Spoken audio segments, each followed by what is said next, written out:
জোরপূর্বী নিয়েছে, জমিটা দেবো না। এত কষ্টের পর জমিটুক করছিলাম, বাড়ি কষ্টে জমিটুক দিয়েই আর যাই নাই ও দ্বারা। গোপালগঞ্জ ও মাদারীপুরের সীমানাবর্তী রাজৈর উপজেলা।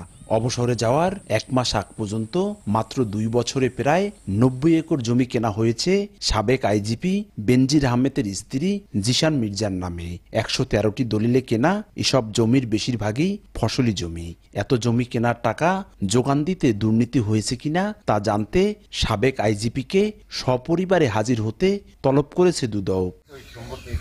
আর এই সুযোগে নিজেদের উপর হওয়া জবরদস্তির বিষয়ে মুখ খুলতে শুরু করেছেন রাজৈরের ভুক্তভোগীরা।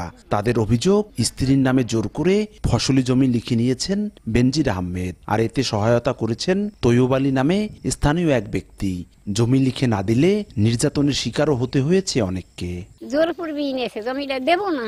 এত কষ্টের পর জমিটুক করছিলাম, বাড়ি কষ্টে জমিটুক দিয়েই আর যাই নাই ও দ্বারা। দেখাইতে আবার এমন নিচ্ছে, আমাদের দলিলের উপর দিয়ে সে আবার দলিল করছে।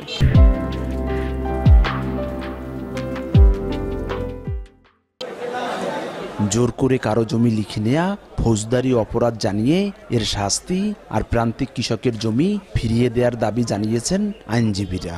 যদি এটা সত্য হয় তাহলে নিশ্চয়ই তার বিচার হবে, এবং আমাদের মাননীয় প্রধানমন্ত্রী এই ব্যাপারে জিরো টলারেন্স আছে। এই ব্যাপারে ঊর্ধ্বতন কর্তৃপক্ষ তদন্ত করে দেখবে। 60 বিঘার অতিরিক্ত জমি থাকলে কোনো ব্যক্তির নামে বা পরিবারের নামে, সেটা কিন্তু সরকার আইন আমলে নিতে পারে। যারা ক্ষতিগ্রস্ত তারা যদি আইনের আওতায় আসে, মামলা করে, সেই ক্ষেত্রে কিন্তু বিষয়টি আদালত বিবেচনা করে দেখতে পারে। মাদারীপুরে সাবেক পুলিশ প্রধানের বিপুল সম্পত্তির খবর জেলায় ব্যাপক আলোড়ন সৃষ্টি হয়েছে। সঞ্জয় কর্মকার, অভিজিৎ, সময় সংবাদ, মাদারীপুর।